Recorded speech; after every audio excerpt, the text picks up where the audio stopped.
Bienvenidos a este canal y bienvenidos a esta serie El Evangelio para los Evangélicos. En el último video anterior hemos analizado qué es la Iglesia para nuestros días o para el mundo evangélico. Y hoy vamos a ver qué es la Iglesia para el Nuevo Testamento. Vamos a ver lo que las Escrituras dicen acerca de lo que es la Iglesia o el cuerpo de Cristo. Acompáñenme. Biblia-Nauta al servicio de la verdad. ¿Qué es la Iglesia para el Nuevo Testamento? Ya vimos de manera resumida lo que yo creo se entiende por la Iglesia en la mayoría del pueblo evangélico del día de hoy. Pero ahora vamos a ver de manera resumida también, se pudiera hablar mucho acerca de esto, pero la idea es ir a lo concreto, sintetizar para lo que eh, son los puntos más importantes para que nos quede claro eh, lo que es la Iglesia, en este caso, o específicamente lo que el Nuevo Testamento le llama a la palabra que nosotros o que los traductores de las Escrituras han traducido como Iglesia y que es la palabra eclesia y que por alguna razón los escritores del Nuevo Testamento usaron este término para referirse a aquel grupo de personas que se convirtieron en seguidores del Señor Jesucristo. Lo que se podría traducir como los escogidos de la sociedad apartados para Dios. Como para darle una definición en el contexto de lo que nosotros estamos viendo. Esta podría ser la idea de los autores del Nuevo Testamento cuando ellos eligieron esta palabra eclesia, que tiene varios significados relacionados con ser separados, con ser escogidos, con un grupo que se reúne, con un fin específico. Podríamos decir entonces que los escogidos de la sociedad, apartados para Dios, esto tenían en mente los autores del Nuevo Testamento cuando eligieron la palabra eclesia, y que nosotros en el día de hoy, en el castellano, es la palabra iglesia. Bien, si tuviera que buscar una palabra que resuma o que de alguna manera describa el significado de iglesia para el Nuevo Testamento, es decir, una palabra que me sirva como para resumir la idea que el Nuevo Testamento nos da acerca de lo que era la iglesia en aquellos tiempos. Esa palabra, sin ningún lugar a dudas, sería la palabra familia, o sus sinónimos, casa, hogar o cuerpo de Cristo. Sinónimo en el contexto de lo que significa la iglesia, ¿no? Pero esta sería la palabra. Si nosotros leemos el Nuevo Testamento y decimos, bueno, a ver, ¿qué dice el Nuevo Testamento? ¿Qué es la iglesia para ellos? Y a mí me salta que lo podría resumir con la palabra familia. Y eso es lo que vamos a examinar un poquito. Lo que yo creo en el Nuevo Testamento se entiende por lo que es o lo que era en aquel entonces la iglesia. Muy conocidos son los textos que confirman esta realidad neotestamentaria. Vamos a verlo algunos de ellos. Por ejemplo, Hechos, capítulo 2, versículo 46. Y perseverando unánimes cada día en el templo y partiendo el pan en las casas, comían juntos con alegría y sencillez de corazón. Quizás este es el más conocido porque fue en el arranque mismo de la iglesia después de Pentecostés. También tenemos Romanos 16:5. Romanos 16:5 Saludad también a la iglesia de su casa, saludad a Epeneto, amado mío, que es el primer fruto de Acaya para Cristo. Pablo está saludando al final de la carta a los romanos a algunos hermanos queridos y ahí menciona a Priscila y Aquila. En el versículo 3 dice, saludad a Priscila y Aquila, mis colaboradores en Cristo. Y después en el 5 dice, saludad también a la iglesia de su casa. Primera de Corintios 16, 19. Las iglesias de Asia os saludan.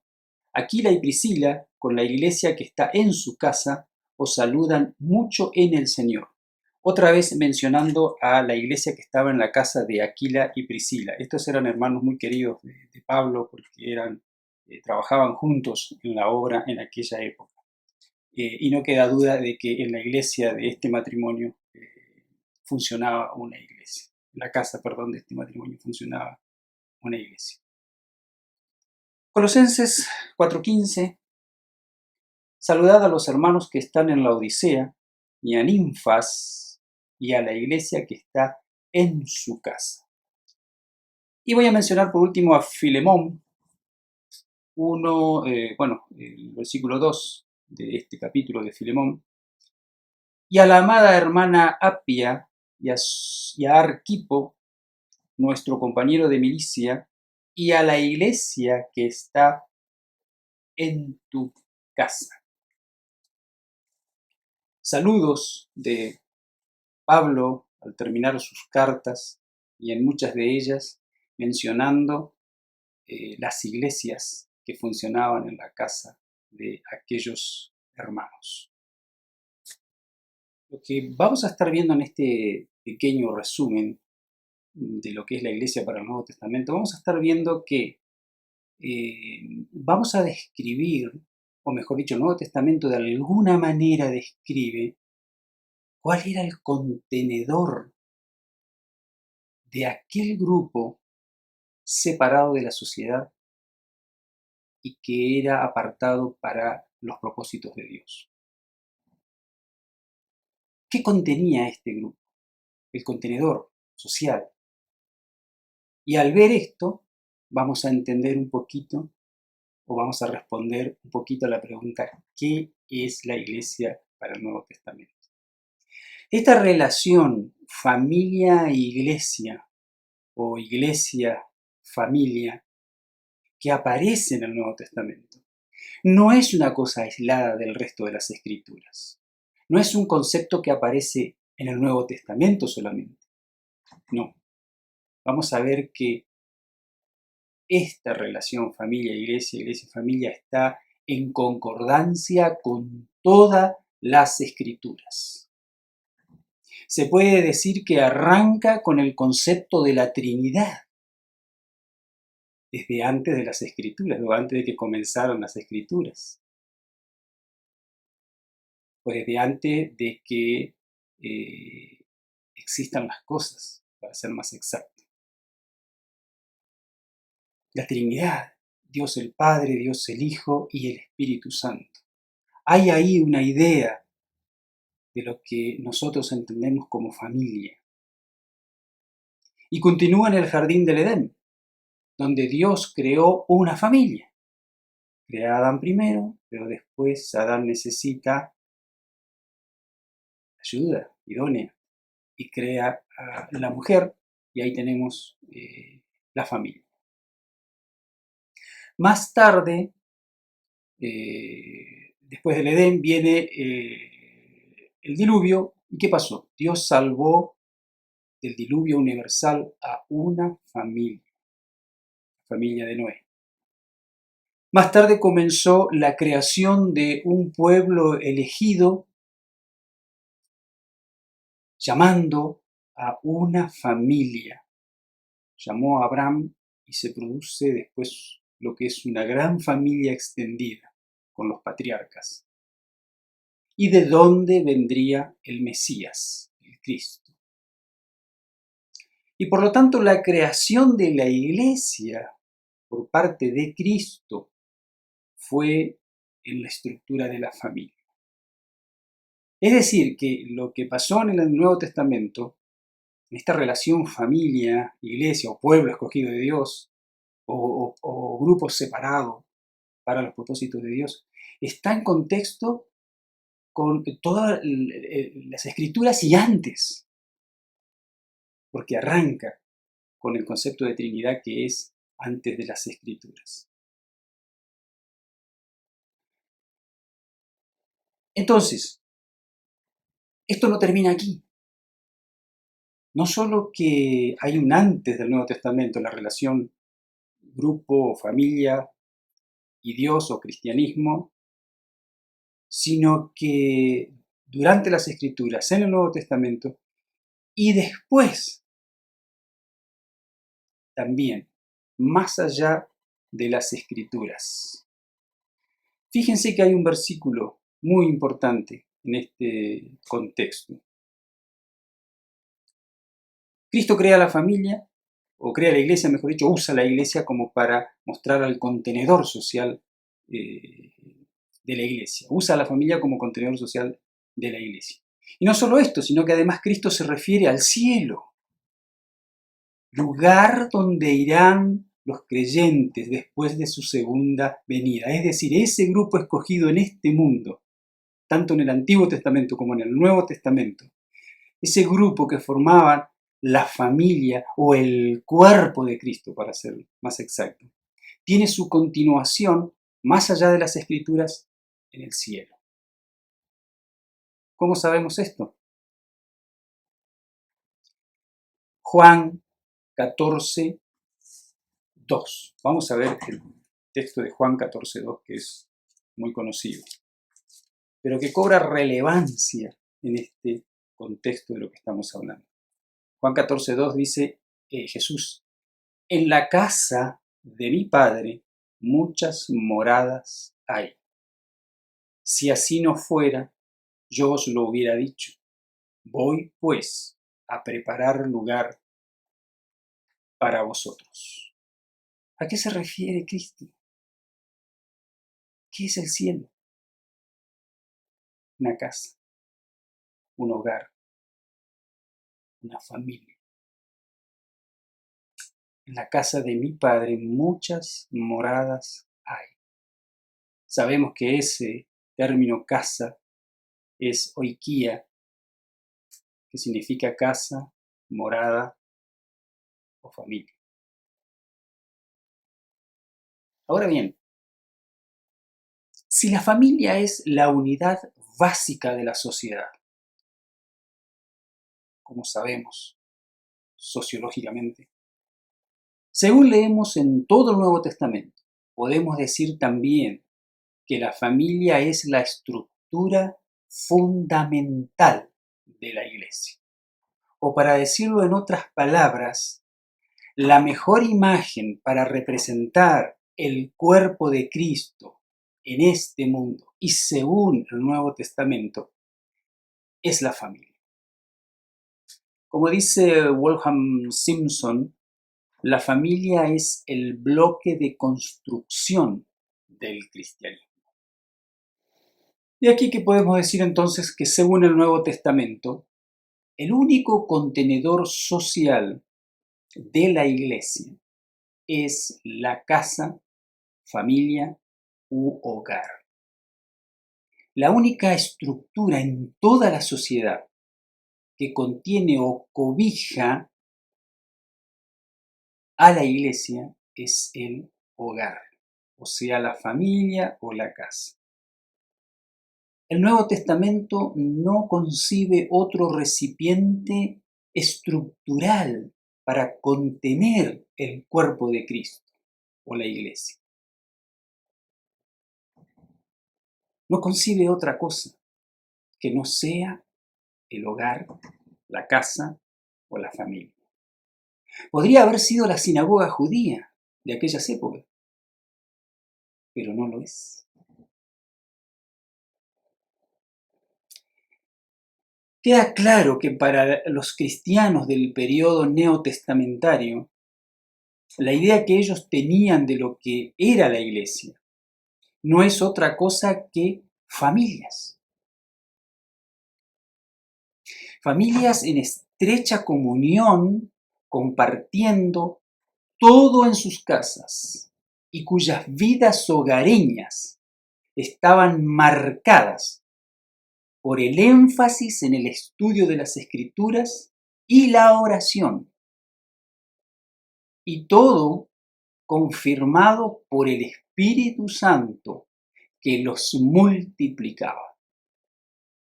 Es decir, como para resumir, para dejar en claro el énfasis del Nuevo Testamento y específicamente el énfasis de Cristo, tenemos un pasaje que para mí es maravilloso en este contexto de lo que es la iglesia para el Nuevo Testamento. Lucas capítulo 19. Lucas capítulo 19, versículo 5. Tenemos aquel relato muy conocido sobre el encuentro de Jesús con Zaqueo. Dice Jesús en Lucas 19, capítulo 19, versículo 5, o vamos a leer del versículo 1, perdón. Habiendo entrado Jesús en Jericó, iba pasando por la ciudad, y sucedió que un varón llamado Zaqueo, que era jefe de los publicanos y rico, procuraba ver quién era Jesús, pero no podía a causa de la multitud, pues era pequeño de estatura. Y corriendo delante subió a un árbol sicómoro para verle, porque había de pasar por allí. Versículo 5. Cuando Jesús llegó a aquel lugar, mirando hacia arriba, le vio y le dijo: Zaqueo, date prisa, desciende, porque hoy es necesario que pose yo en tu casa.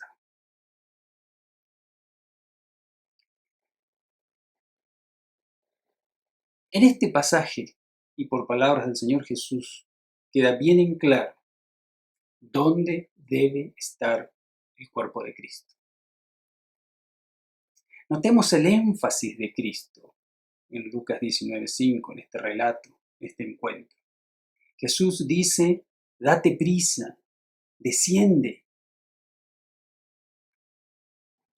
porque hoy es necesario que pose yo en tu casa. No creo que este episodio, y por eso me quedo pensando, no creo que este episodio esté solo para contar una historia bonita de la Biblia, de un encuentro entre Cristo y un personaje de aquella época, como este publicano rico. No creo que sea solo la intención del pasaje mostrar este encuentro que suena como a una eh, tipo película de final feliz, ¿no? No, porque nada en las escrituras está sin algún propósito educativo. Nada en las escrituras está por casualidad. Siempre hay docencia en esos pasajes de las escrituras, en cualquier pasaje de las escrituras. Nos enseñan algo, nos quieren hacer ver algo. Es urgente y necesario, dice Cristo, que Él pose en las casas o en los hogares o en la familia. ¿De quién? De los escogidos. De los escogidos. Nos deja claro entonces Cristo al hablar así con Zaqueo que él era un escogido, alguien a quien Dios vio y conoció de antemano y que ahora era el tiempo de que Cristo pose, esté, sea contenido en la casa del escogido. Para terminar, no queda dudas, creo, de que en el Nuevo Testamento la iglesia de Jesucristo son hogares, familias de los escogidos, porque es el único lugar como contenedor social, como decíamos, que Cristo eligió para posar. El término posar en Lucas 19:5 también se puede traducir como habitar o permanecer, así como se lo dijo a Zaqueo. Espero que con esta pequeña reflexión de lo que el Nuevo Testamento describe, de cómo se estructuró o se estructuraba la iglesia en los primeros días del cristianismo, nos ayude a entender lo que es la iglesia según el Nuevo Testamento. En otras palabras, las escrituras allí nos describen qué es la iglesia, describiendo de alguna manera, como dijimos, el contenedor social de la iglesia, es decir, la casa o el hogar. Que Dios los bendiga y espero que puedan seguir disfrutando de alguna manera estos pequeños estudios que estamos haciendo acerca del Evangelio para los evangélicos. Están los otros videos de esta serie anteriores y espero que ustedes le echen una mirada y si tienen a bien poder comentar y poder participar también de alguna manera de esta pequeña serie que tiene como intención ayudar al pueblo evangélico de esta época, ayudarnos entre nosotros a reflexionar de manera profunda, de manera responsable, acerca de aquellos temas que son fundamentales para la vida de los cristianos, especialmente en esta época, queridos hermanos. Estamos viviendo una época muy especial, muy especial. Ustedes saben lo que está pasando en el mundo evangélico. Ustedes saben lo que cada día nos encontramos, nos desayunamos con cosas que están pasando en el mundo evangélico. Cosas graves, tristes, terribles, que tienen mucho que ver con la apostasía, con el desviarse, con el descarrilamiento. Todos los días estamos viendo. Entonces es importante que nosotros, humildemente, tomemos responsabilidad y volvamos a las escrituras, volvamos a la senda antigua, que volvamos como hicieron los reformadores. De alguna manera nosotros estamos viviendo la época de la Edad Media, estamos en una oscuridad espiritual, pero no por culpa de los mundanos, no por culpa de los que están perdidos, los que no quieren saber nada con Dios. La oscuridad grave, terrible que estamos padeciendo está dentro del mundo evangélico, aquellos que se dicen ser la iglesia de Jesucristo. Nosotros tenemos el problema adentro nuestro, de nuestros grupos religiosos que le llamamos iglesia y que no funciona donde debería funcionar. Este es un tiempo de reflexión, este es un tiempo de angustia, es un tiempo de orar, de agonizar en oración por estos temas. Que Dios les bendiga y ojalá podamos seguir adelante reflexionando, y no solo reflexionando, sino tomando acción de aquellas cosas en las cuales debemos cambiar como evangélicos en este tiempo. Dios los bendiga. Muchas gracias.